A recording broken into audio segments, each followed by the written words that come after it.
All right, so this is a part two to the video I already made on this announcement, but it's like 12:11 a.m. right now, and I wanted to say this before I go to sleep because I don't want to go to sleep and then I either forget it or I get too busy and I don't get to make this video. So, all right, I'm wondering if WWE has a money problem right now, and when I say that, there are a couple of things that I'm kind of watching. All right, they've gone on tour worldwide. Um, like the France thing. Remember, it AJ Styles was it France? I think it was France with AJ Styles and everybody singing "Phenomenal," right? Um, when I see stuff like that, when I see um, them selling like tickets to events multiple years in advance, when I see like deals with Netflix, what is that? How many years contract this thing is? It makes me wonder if Endeavor, um, the group that bought WWE, is trying to recoup a lot of their investment or at least become cash positive, um, so that they can make maybe some bigger moves. So maybe broke is the wrong word to use, but uh, in a business sense, when you try to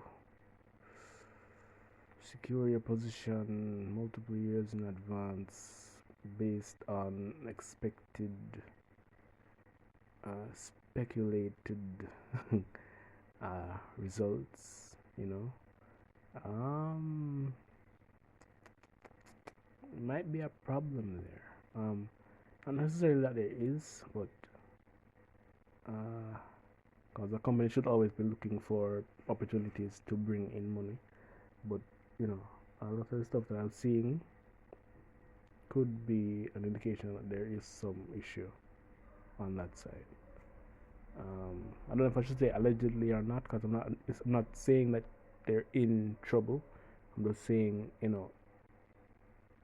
from a side eye perspective, looking in at the moves that are being made. So the Netflix thing, they um, going overseas to have uh, you know going overseas to do like a tour, in a sense. Um,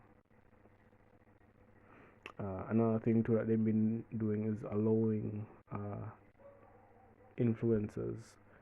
Uh, they've been kind of using influencers to do the marketing for them in a sense, which is kind of like free marketing. They've been taking advantage of that. So a lot of this content, especially on TikTok, is you're able to like duet it and you're able to uh, stitch it without them, actively going after it, or maybe not yet. But ah, I don't know, man. Maybe it's just me looking a bit too closely at the product right now. Maybe I should just sit back and enjoy everything that's going on the surface. But um, hopefully they don't over leverage themselves.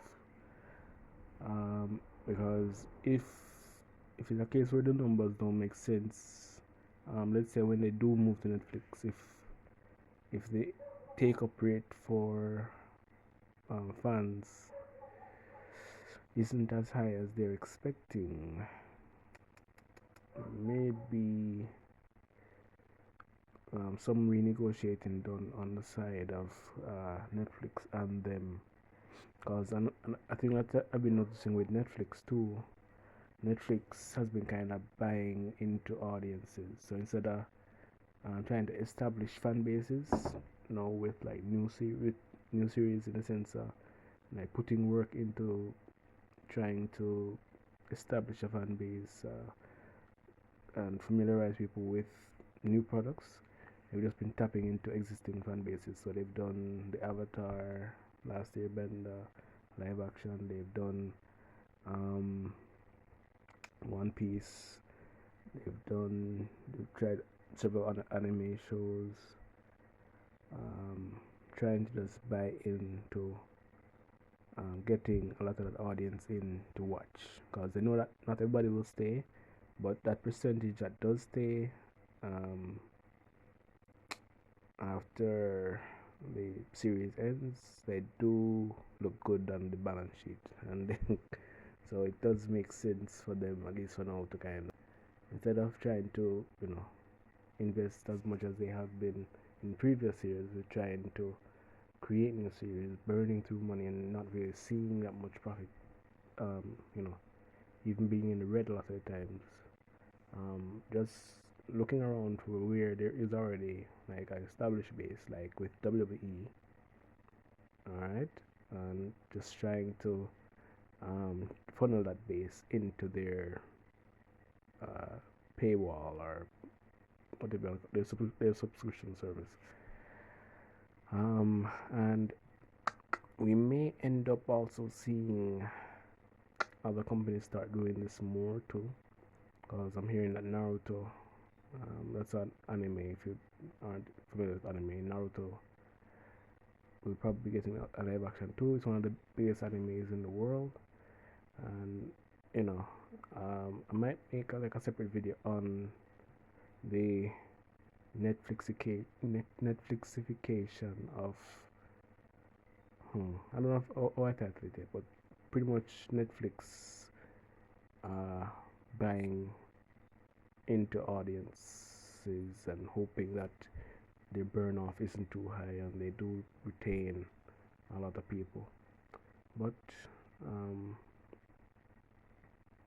guess we'll see how it all pans out.